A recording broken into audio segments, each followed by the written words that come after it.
Buenas tardes y muchas gracias por su sintonía. Quiero empezar dándole las gracias a todas las personas que han comentado sobre los últimos programas y quiero agradecérselos porque tratamos de hacer la mejor programación posible y las ideas de ustedes siempre nos convienen y nos hacen tratar de hacer el programa mejor. El mes pasado tuvimos y sufrimos la ausencia del invitado de hoy, quien es un regular aquí, el doctor Omar Mejía, y hoy vamos a hablar del miedo y tengo miedo a presentarlo. No voy a hacer que falle yo y no diga las palabras correctas, pero bienvenido, doctor Mejía. Muchas gracias, Luis. Y debo destacar que usted estuvo aquí el mes pasado, lo que no pudimos grabar ese día, así que tenía miedo a que usted no volviese. Bienvenido, doctor. Vamos a hablar del miedo. Claro que sí. ¿Qué quieres hablar del miedo? Estaba preparándome para el programa y hay una serie de temas con el miedo, y el primero es la definición del miedo. ¿Cómo se define el miedo? Ahí es donde está el problema, Luis, que nos pasamos la vida definiendo, nos pasamos la vida hablando de en vez de sentirlo. El miedo es una emoción con la cual nacemos. Hay varias emociones, ¿no?, con las cuales nacemos, como el disgusto, como el miedo, como la ira, como la tristeza y como la alegría. Son básicamente 5 emociones y de ahí se derivan las demás. Es decir, estamos de acuerdo que es una emoción. Entonces, la definición que busqué en la computadora habla de que el miedo es una emoción caracterizada por una intensa sensación habitualmente desagradable. Díganos en palabras, en términos que uno puede entender, ¿qué quiere decir eso? Muy bien, fíjate y veré lo que dice la definición, que tú acabas de leer. Desagradable. ¿Por qué es desagradable? Y la pregunta es muy sencilla, porque no sabemos relacionarnos con nosotros mismos, no sabemos relacionarnos con nuestras emociones. ¿Por qué es desagradable unas sensaciones en el cuerpo que no son tan fuertes como la gente cree? Porque si en realidad las sensaciones fueran tan fuertes, yo le digo a la persona que se vaya para emergencia inmediatamente, ¿no? O sea que son unas sensaciones en el cuerpo que es lo que lo hace desagradable. Lo que lo hace desagradable es nuestra reacción mental a esas sensaciones. No aprendimos de pequeños a relacionarnos con lo que sentimos, nadie nos enseñó. Desarrollamos una enfermedad que se llama lexitimia, que es la incapacidad de ponernos en contacto con lo que verdaderamente sentimos. Esto no nos ayudó en la vida. ¿Por qué? Porque cada vez que sentimos una emoción de estas, entramos en guerra. ¿Por qué entramos en guerra, Luis? Porque la queremos cambiar. Y querer cambiar es una guerra. Porque no podemos cambiar algo. Las emociones están ahí, son esas 5 emociones básicas, los celos, la envidia, todo eso, se derivan de estas 5 emociones básicas. Entonces, al quererlas cambiar, quiere decir una falta de aceptación de nosotros mismos. Es como la violencia, es como la guerra, ¿no? La queremos cambiar, entonces nos volvemos en apóstoles de la paz y luchamos por la paz y nos pasamos la vida peleando por la paz, pero no encontramos ninguna paz. Nosotros vivimos en guerra precisamente por eso, todos los humanos vivimos en guerra. Vivimos en guerra porque no sabemos aceptar lo que estamos experimentando, ni a nivel mental ni a nivel físico. Doctor, voy a volver a la definición y le agradezco mucho sus palabras, pero estaba diciendo aquí que ese miedo, esa sensación, esa emoción, a veces se provoca porque uno tiene la percepción de que un peligro real o supuesto esté presente, y entonces quisiera que usted me amarre eso con las palabras terror y ansiedad y el ligue con las noticias que recibimos a diario. Todos los días está pasando algo malo en algún sitio y si no nos cuidamos, nos va a pasar a nosotros. Baltimore. Lo que está pasando en Baltimore, si no nos cuidamos, va a pasar aquí en Miami. Nos causa tener terror, nos causa tener ansiedad. Y sin embargo, prevalece esas noticias malas. ¿Por qué? Muy buena pregunta, bastante complicada, pero muy buena pregunta. Se puede demorar 2 minutos, doctor. Para empezar, hay ciertas emociones con las cuales se nace y hay otras emociones que las adquirimos con el tiempo. La vergüenza y la culpabilidad son emociones adquiridas a través del pensamiento. Con el tiempo aprendemos en la sociedad, un niño no tiene vergüenza. Un niño no le importa 5 centavos y hace sus necesidades delante de las demás personas, se ríe o se orina o cosas así por el estilo. Con el tiempo aprendemos de que eso nos causa vergüenza, de que hay que hacerlo muy en privado, que no se puede hacer en público. Entonces, estas emociones que aprendemos con el tiempo son emociones causadas por nuestro propio pensamiento, ya no son emociones con las cuales nacemos. Tú hablaste de terror y ansiedad. Tenemos la tendencia también a juzgar lo que sentimos. ¿no? Como la definición que tú leíste Sí. ahora, desagradable. Entonces lo juzgamos y creemos que es algo que nos causa terror, ¿no? Qué cosa tan horrible, decimos muchas veces porque sentimos una emoción. Al mismo tiempo, otra de las emociones aprendidas es la ansiedad. ¿Por qué? Porque no sabemos vivir en el momento presente. La ansiedad no es nada más que causada por pensamientos que tenemos acerca del futuro. ¿Qué va a pasar mañana? ¿Qué va a pasar en Baltimore? ¿Qué va a pasar en Miami? ¿Qué va a pasar en China o lo que sea? O en Estados Unidos, o con la economía o lo que sea. Y todo eso obviamente nos produce ansiedad. Y vivimos de esa ansiedad. Vivimos de ese pensamiento. Nos identificamos con ese pensamiento. Nos creemos ese pensamiento. Y estamos convencidos de que ese pensamiento es la verdad, cuando en realidad no lo es. Hay un país cerquita del nuestro, a 90 millas, donde se ha estado prognosticando y esperando una invasión de este país por más de 50 años. Ese miedo causa que haya movilizaciones de pronto, haya una cierta inseguridad y una dependencia que se crea en lo que es el Estado. ¿Somos cómplices al permitir que esas cosas pasen? Obviamente que somos cómplices porque participamos del juego. Obviamente todo esto son amenazas, ¿no? No vamos a invadir a nadie, ¿no? Pero existe la amenaza y la amenaza une a la gente. Eso es lo que pasa con las guerras. Fíjate, verás que la mayoría de los países cuando tienen conflictos a nivel económico entran en guerras. Pasó con Argentina, pasó con Estados Unidos, pasó con la mayoría de los países del mundo. Para crear un enemigo común. Exactamente, para y unir al pueblo. Exactamente. Eso es un concepto básico. Exactamente. Entonces, ¿qué pasa? Parte de los gobernantes de muchos países es crear el miedo. Nos van a invadir, tenemos que protegernos, tenemos que cuidarnos. Y eso crea aparentemente una unión, porque entonces si tú estás en desacuerdo te conviertes en un traidor, en un cobarde. Y si los Estados Unidos no existiesen, ahora hubiese que crear un Estados Unidos para unir. Obviamente, y nosotros participamos en eso porque nosotros participamos del juego. ¿No? Participamos del juego con amenazas, participamos del juego con creando conflictos y creando problemas. Entonces, para bailar tango se necesitan dos. Bailar tango solo es muy aburrido. De manera que tiene que haber algo que la otra persona haga también que ayude a estos países, obviamente, a crear ese miedo y esa ansiedad y esa angustia. En la preparación para este programa tenemos muchos términos que hubiese querido entrar en ellos, pero vamos a hablar de una realidad. Doctor, no existe una preocupación real porque este país sea invadido por los musulmanes, que son el enemigo du jour, de ahora. Una preocupación real. Si algo está en este país, es protegido. Pero no hay país en el mundo que gaste más dinero. Y lo que pasó en Nueva York son hechos. Muy bien, lo que pasó en Boston y lo que pasó en Nueva York es algo que tenemos que explorar detenidamente. Martin Luther King hablaba, ¿no?, del día en que caminemos juntos, y todo, pero eso fueron palabras. Admiro lo que él dijo, pero también fueron palabras, fueron fantasías, fueron ilusiones de él, fueron sueños de él, por eso lo digo, tengo un sueño. Pero es que una cosa es un sueño, una cosa es una fantasía, una cosa es un plano, lo que sea, otra cosa es la realidad. La realidad es que tenemos prejuicios. Esa es la realidad. Pero, doctor, uno no le puede nos dejamos llevar por los prejuicios. Pero uno no le puede tener miedo al peligro.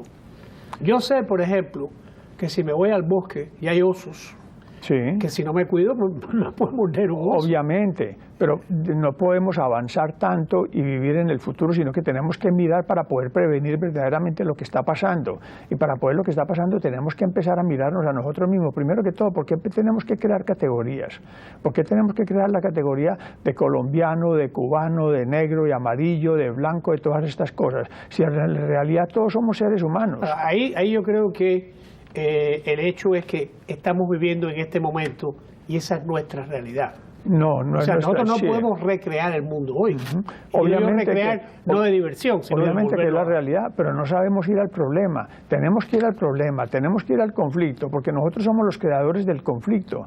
Creamos el conflicto a través de etiquetar al mundo, de etiquetar a las personas, de encasillarlas, de encajarlas, de meterlas dentro de cajones.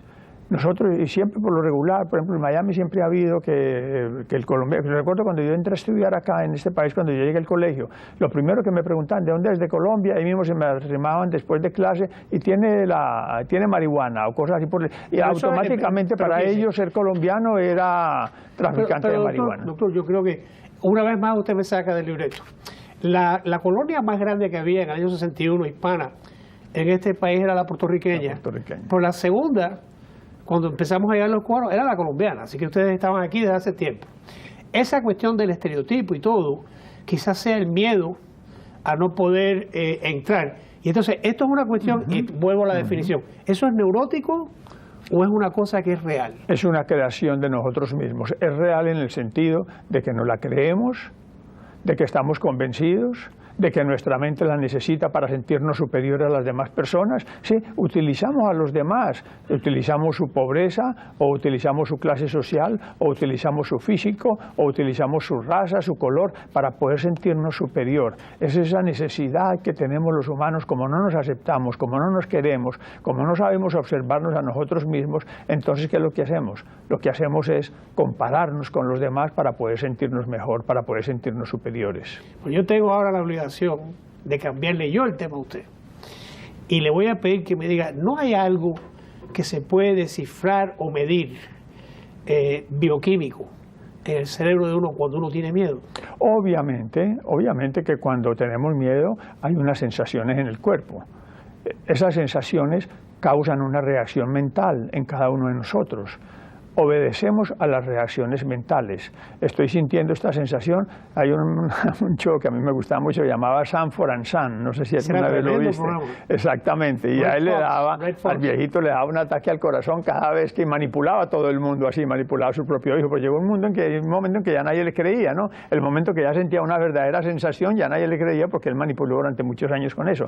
Pero sí es cierto, sentimos unas sensaciones, reaccionamos a esas sensaciones, claro, solamente eso es lo que consiste el test que se utiliza para ver si uno está mintiendo diciendo la verdad, porque es una que llama una respuesta galvánica, quiere decir que respondemos con sudor, respondemos con temblor, respondemos con ciertas emociones, ¿no? Y ustedes los abogados lo saben muy bien, pero el problema de nuevo es que no sabemos relacionarnos con todas estas emociones.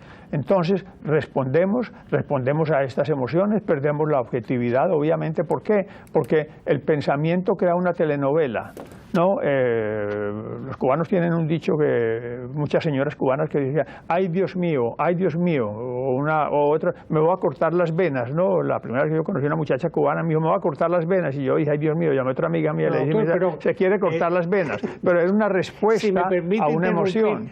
No es la primera vez ni la última vez que usted ha oído esas palabras. Quizás los métodos suyos, doctor, pero cuando uno no está familiarizado, uno cree que es cierto, ¿no? Que me voy a cortar las venas. Y después descubrimos que es solamente una respuesta un poco dramática a una emoción. Doctor, ha habido y nos creemos todo eso. Hay un video que de hace un par de días, donde en esta cuestión de los disturbios de Baltimore, viene una mamá y ve a su hijo que está disfrazado está mal dicho, pero tiene la capulla por arriba, tiene la cara cubierta, que está entre los grupos de demostradores que están ahí, y la mujer coge hasta lo golpea. Dos cosas me llamaron la atención. Primero, con la impunidad que ella fue y nadie se le metió en el camino. Y tan importante como eso fue, como reaccionó el joven. El joven no se le viró y hasta cierto punto yo diría que la obedeció. ¿Esa madre estaba actuando por miedo o estaba actuando como madre? ¿Ese joven aceptó lo que le hizo la mamá y se fue por miedo? ¿O fue porque se dio cuenta que la mamá lo estaba sacando de un lugar donde hasta le pueden dar un tiro al muchacho? Sí, son muchas las reacciones, y yo creo que ahora hay mucha paranoia y hay mucho miedo de las dos partes. Es real, los tiros se disparan y la gente los mata. Obviamente, sí.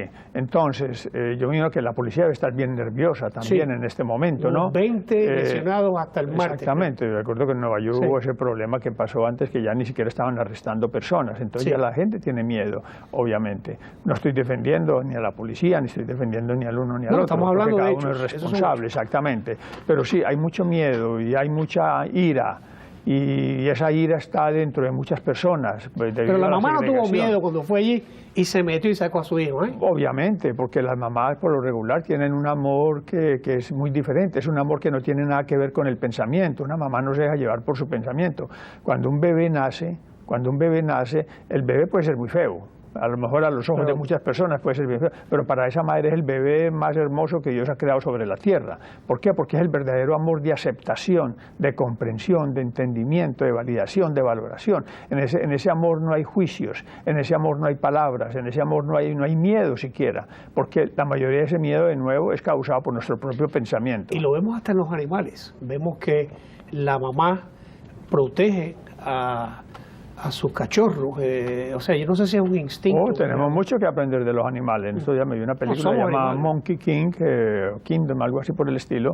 Es increíble el amor, ¿no?, que tienen estos animales por sus bebés, ¿no?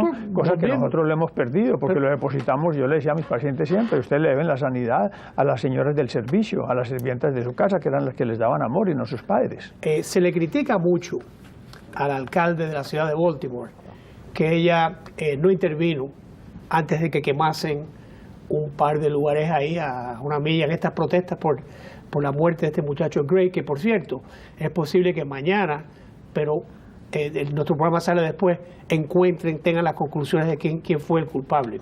Pero la alcaldesa dijo que ella temía que porque eran jóvenes de colegio los que estaban haciendo estos actos ilegales, no quería meter a las Fuerzas Armadas policíacas por miedo a hacerle daño a esos jóvenes. Se le ha criticado muchísimo a la alcaldesa eso.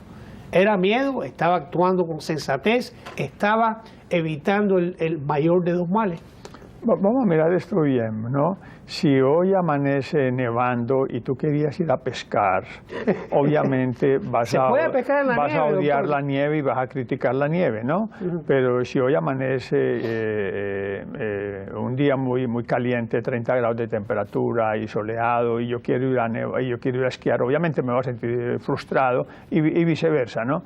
Lo mismo pasa, los políticos por lo regular actúan pensando en los votos, pensando en qué va a pasar con ellos, si se van a quemar como resultado de una situación o no. La mente de los políticos por lo regular no actúa basado en los hechos, sino porque muchas veces basado en los hechos significa que el político se va a quemar de por vida. Y ellos miden todo esto antes de reaccionar. De manera que desafortunadamente estas cosas pasan, así es el mundo, cada uno de nosotros es responsable de lo que pasa, porque nosotros votamos también de acuerdo a cómo una persona reacciona o no reacciona, o no votamos o votamos en contra de otra persona. Todos somos responsables, no es el político. El político solamente está respondiendo a la percepción del pueblo, está respondiendo a lo que el pueblo piensa. Ni siquiera son ellos mismos, sino que es los votos, quién va a votar por mí en las próximas elecciones o lo que sea. De manera que, desgraciadamente, la mayoría de la gente no reacciona de acuerdo a lo que verdaderamente está pasando, porque para reaccionar verdaderamente a lo que está pasando se necesita salirse de la política, salirse del pensamiento de los demás, de la opinión de los demás, de lo que digan los demás. ¿Por qué? Porque cada persona tiene una opinión diferente. Yo quisiera destacar una cosa antes de mover al próximo punto. Hace muchos años aquí, en nuestra ciudad de Miami, hubo unos disturbios raciales, y el quien era alcalde en aquel momento se montó en un carro y fue directo a donde estaban pasando esos disturbios y dijo: estoy aquí, ¿qué es lo que está pasando? Si ese señor hiciese eso hoy, sería muy criticado por esa conducta, y sin embargo algunos de nosotros pensamos que lo que hizo él en ese momento fue lo correcto. Nos podemos pasar horas hablando de todas estas situaciones y de todos estos problemas, pero no queremos ir a la raíz del problema. En la raíz del problema, como dije en un principio, es que en cada uno de nosotros hay prejuicios, es que en cada uno de nosotros hay ira, es que en cada uno de nosotros hay conflicto, es que no hay paz en nuestros corazones. Ese es el verdadero problema. Nos pasamos la vida resolviendo conflictos, resolviendo problemas. ¿Cómo hacer esto? Políticamente hablando de qué es lo que debemos de hacer y lo que no debemos de hacer, pero hasta ahora no hemos resuelto ningún problema, ni a nivel mundial, ni a nivel internacional, ni a nivel local. Estos problemas demandan una gran introspección, demanda un gran mirarnos dentro de nosotros mismos, demanda verdaderamente poder darnos cuenta que dentro de nosotros hay conflicto, dentro de nosotros hay pelea, dentro de nosotros hay un mundo interno en el cual vivimos en una guerra constante. Vamos a darle seguridad ahora al prójimo. Existen las leyes porque se trata de mantener una sociedad en orden para que pueda progresar la humanidad. A la hora de castigo, a nosotros nos enseñan desde el principio, las primeras clases de derecho, que el castigo es necesario. Una de las razones es para proteger a la sociedad, que esa es muy bonita, pero muchas personas, cuando hablan con uno, dicen, bueno, yo haría esto si no fuera porque me pasaría lo otro. Así es. Entonces, a veces el miedo es bueno. Bueno, el miedo es bueno, el miedo nos protege obviamente. Si yo voy a cruzar la calle y viene un automóvil, obviamente que tengo miedo y sé que si cruzo la calle me va a atropellar el carro y obviamente me va a dejar inválido, me Entonces va a matar. La emoción puede ser positiva. Obviamente, pero y esas son las emociones básicas con las cuales nacemos, ¿no? En las cuales nos protegemos, lo mismo que tienen los animales también tienen emociones. Pero de nuevo, no miramos las emociones que son producidas por nuestros pensamientos, porque no estamos en contacto con ellos. Pero doctor, el pensamiento legal tiene miles de años y en casi todas las culturas hay ciertos actos que se proscriben y entonces la sanción, le gusta como usted lo estoy llevando ahora al terreno mío, son necesarias para que haya armonía, orden y el número de palabras que usted me quiere decir. Son necesarias porque no sabemos portarnos. ¿Es necesario matar a personas para que otras personas no maten, doctor? De acuerdo a la mente, sí es necesario, obviamente. Pero se ha probado que no. Lo siguiente, pero el problema es, volvemos otra vez, ¿por qué no vamos a la raíz del problema? ¿Por qué necesitamos de nuevo que otras personas gobiernen nuestras vidas, que nos digan qué es lo que debemos de hacer y qué es lo que no debemos de hacer? Doctor, muchos de esos valores cambian inclusive, cambian de acuerdo al gobierno, de acuerdo a la política. Vea cada país y cada país tiene unos valores diferentes. Sí, usted ha dicho una serie de verdades. De manera que, ¿por qué esto? ¿Por qué tiene que pasar esto? Porque nadie nos enseña desde niños a tener los verdaderos valores: comprensión, entendimiento, valoración, validarse, aceptarse uno a sí mismo tal como uno es, conectarse con uno mismo. No, esto no nos enseña. Los valores que aprendemos por lo regular son valores moralistas, superficiales, que obviamente lo practicamos, pero lo practicamos a la fuerza, como por lo mismo que tú dijiste, por miedo a las consecuencias. Eso no es un valor. Cuando actuamos de cierta manera, para que no me metan a la cárcel, para que no me condenen, para que no me maten, para que no hagan esto conmigo, lo que sea, eso no es un valor, eso es un negocio. Bueno, y el verdadero valor no es un negocio. Lo bonito de este programa es que estamos en teoría, pero mire, doctor, en la práctica, si Moisés no hubiese existido y no hubiésemos tenido los 10 mandamientos hace 6.000 años, ¿usted cree que hubiéramos llegado al año 2015? No lo sé si hubiéramos llegado o no, pero eso volvemos otra vez, desde el principio de la humanidad. ¿Qué pasó con la humanidad? Estoy seguro que no era así, pero ¿qué ha pasado? Que cada día estamos peor.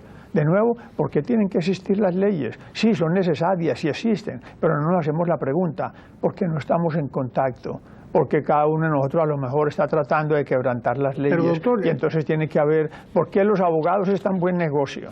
Los abogados están buen negocio, gracias, obviamente, doctor, por estas razones, porque la gente no sabe comportarse, porque la gente no está en contacto, porque los divorcios tienen que entrar en conflictos y tienen que, como dicen por ahí, ¿no? el que más se beneficia de un divorcio obviamente es el abogado, ¿no? Se nos está acabando el tiempo.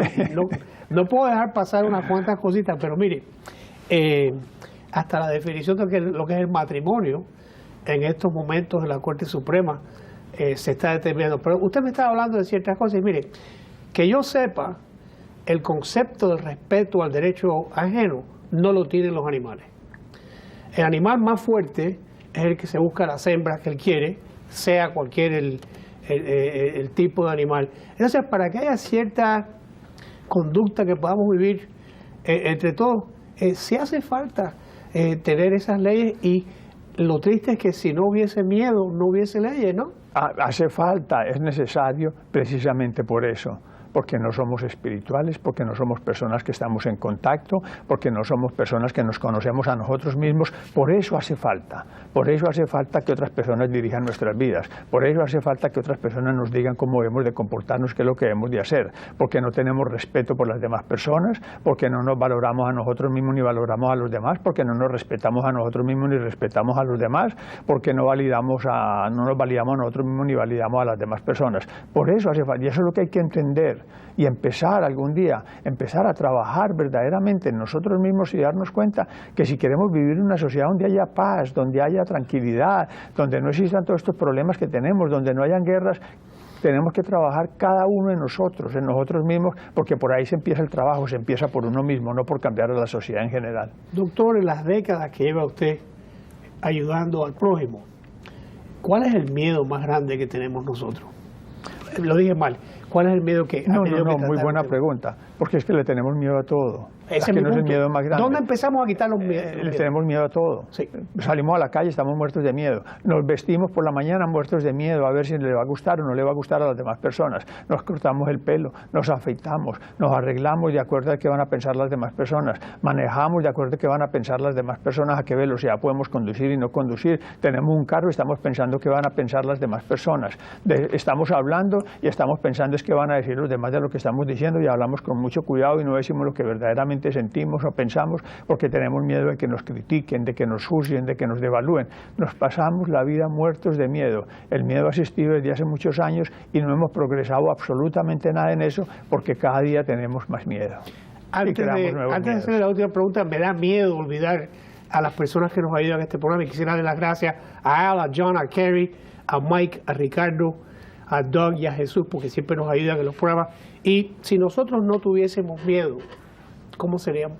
No se trata de no tener miedo, porque el miedo es necesario, como tú lo dijiste. Correcto. Ahora. El miedo es necesario, es aprender a relacionarnos con el miedo, darnos cuenta de que es una emoción natural, de que está bien, de que hay unas sensaciones que sentimos en nuestro cuerpo. Por ejemplo, ya la tristeza no existe, existe la depresión. Ya todo el mundo dice estoy deprimido. ¿Por qué? Porque no sabemos relacionarnos con la tristeza. Tenemos tristeza, ¿qué hacemos? Vamos donde el psiquiatra inmediatamente, los médicos ya todos recetan, o no todos, pues algunos recetan antidepresivos inmediatamente si usted está triste, si está pasando por un divorcio, por una separación o lo que sea, de manera que pastillas para dormir, todas estas cosas. ¿Por qué? Porque no sabemos tratar con lo que sentimos. Es importante aprender a darnos cuenta de que tenemos sentimientos y que tenemos pensamientos, que el pensamiento no es más que una máquina de producir pensamientos durante todo el día, que la verdad no está en los pensamientos porque ni siquiera nacieron con nosotros, los aprendemos de nuestra sociedad, de nuestra cultura, de nuestra religión, de nuestros padres, y entonces creemos lo que nos dice la cabeza